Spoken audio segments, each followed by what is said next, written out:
saya Ical, teman baca. Hari ini kita bersama Kuku. Ya. Kuku, silakan perkenalkan dirinya. Perkenalkan, nama saya Kuku dari SMP kan. Nggak apa-apa. SMA Homeschooling Bening.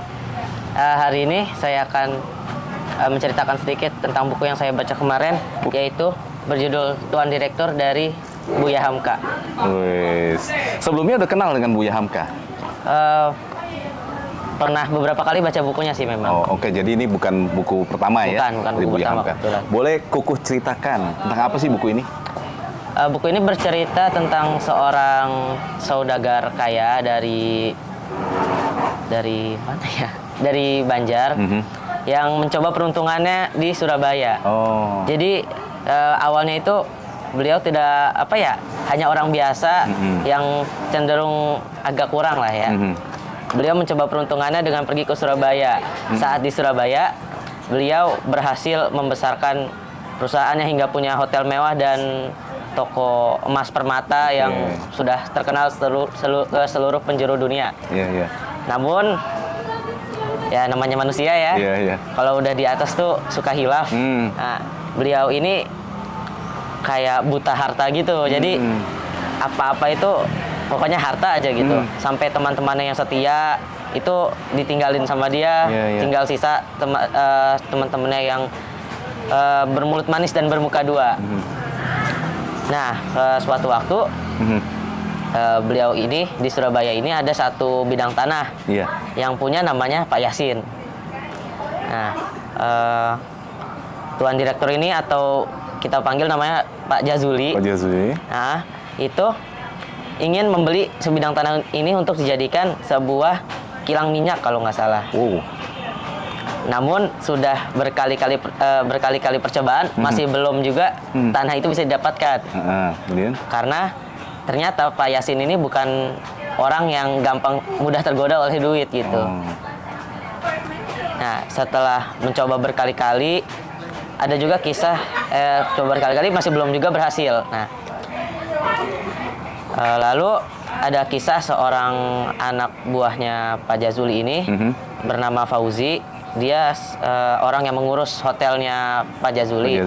Nah, kebetulan di sore hari itu sekitar menjelang maghrib gitu ya, kebetulan lagi hujan gerimis. Jadi dia singgah di surau yang ada di bidang tanah milik Pak Yasin ini. Nah, di tanah Pak Yasin ini terdapat sebuah surau dan sebuah pondok. Nah, pondoknya itu ditempati oleh orang-orang yang kita bilang kurang mampu lah ya. Yang dari tukang sate, pedagang soto, gitu-gitulah ya.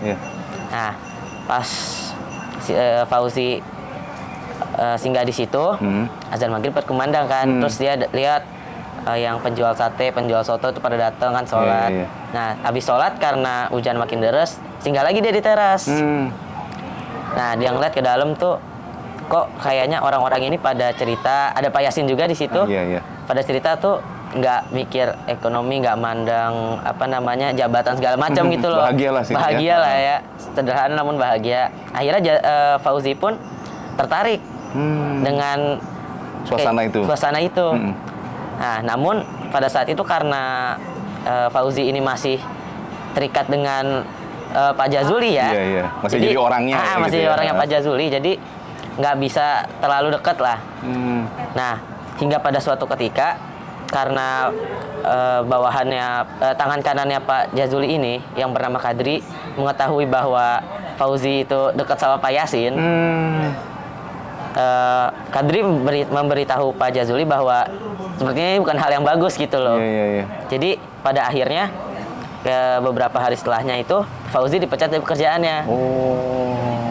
Yang mana Fauzi malah seneng karena akhirnya bisa lebih dekat dengan keluarga Pak Yasin, gitu kan. Pak Yasin dan ya teman-temannya itu kan. Nah, setelah Fauzi dekat, terus kan Pak Yasin itu kebetulan di teman-temannya Pak Yasin itu banyak yang buta huruf.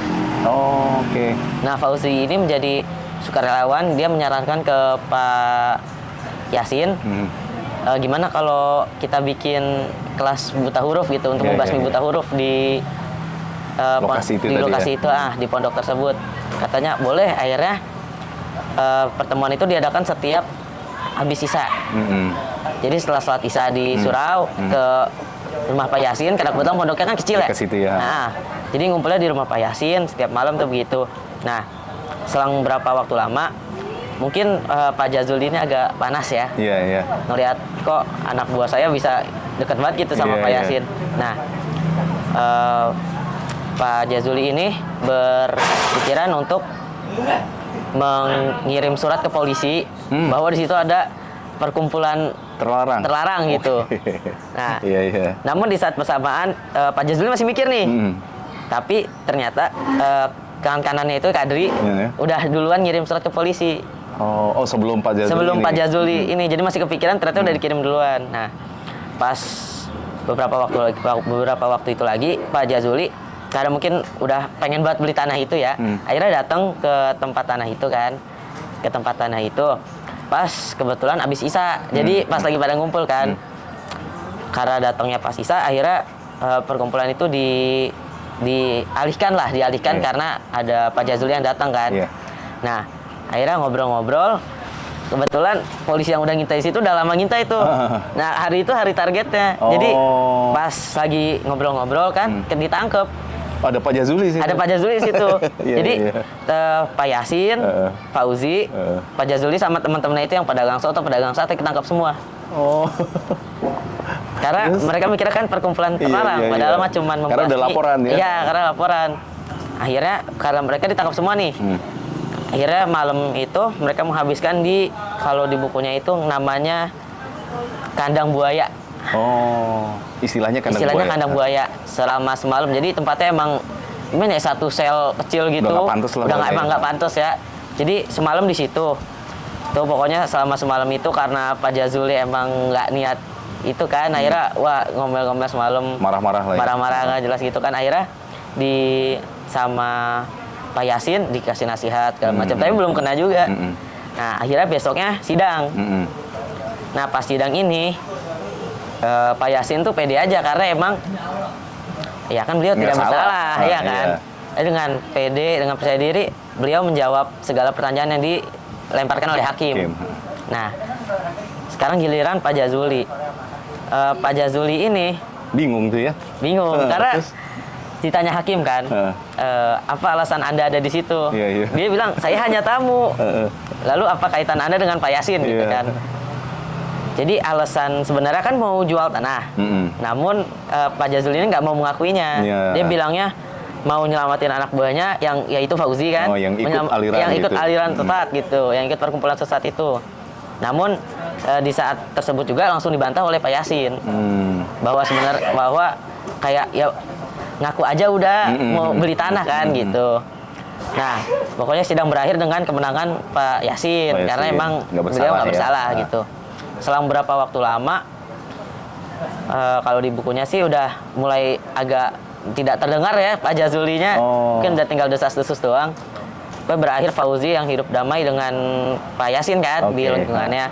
Nah, Fauzi ini yang tadinya hanya mengajar sebagai relawan buta huruf gitu ya, udah mempunyai istilahnya anak buah lah. Jadi udah ada kader. Udah ada kader. Jadi kan teman-temannya ini yang ngurus itu tuh, yang ngurus buta huruf itu. Dia sekarang udah punya, kalau nggak salah, toko permata juga deh. Oh, akhirnya ya. Akhirnya dia punya toko permata ya. juga, iya. Jadi pokoknya makin besar, makin gede kan. Nah, terus dia pengen ekspansi bisnis ke batik kalau nggak salah. Disuruh oleh Pak siapa namanya itu lupa. Yang dulu, ya. yang dulu merupakan teman setianya Pak Jazuli sebelum ditinggalkan. Mitranya gitu kan. Pak Jazuli. Mitranya Pak Jazuli.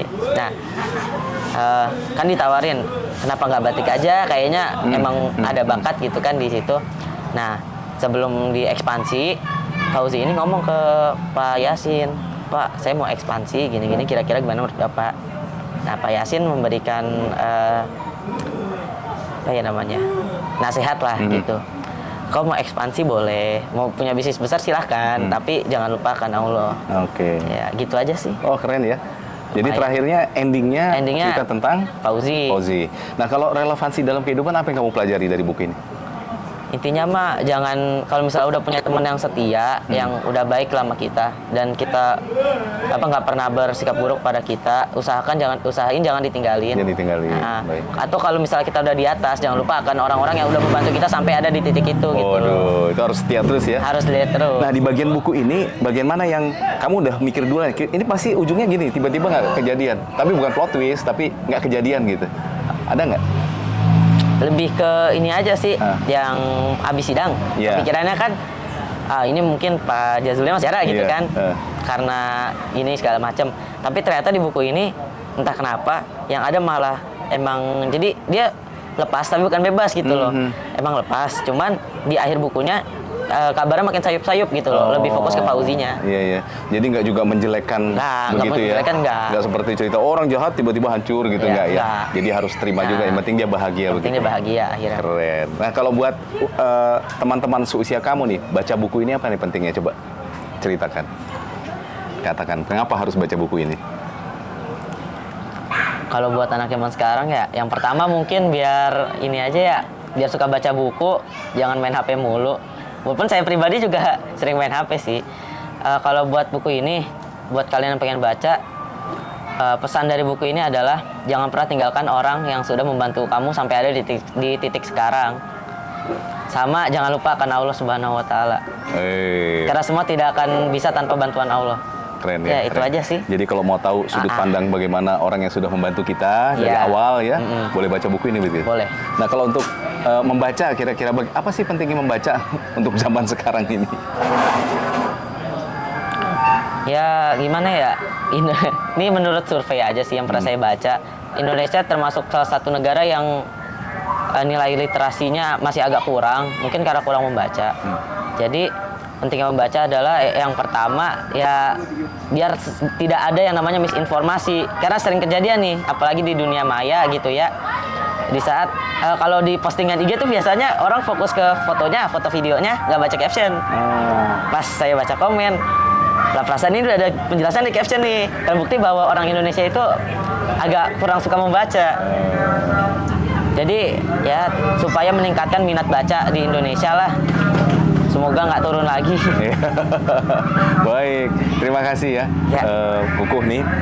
Baik teman-teman, teman baca, ini kita sudah dengarkan dari Kukuh semua. Sampai jumpa lagi, salam.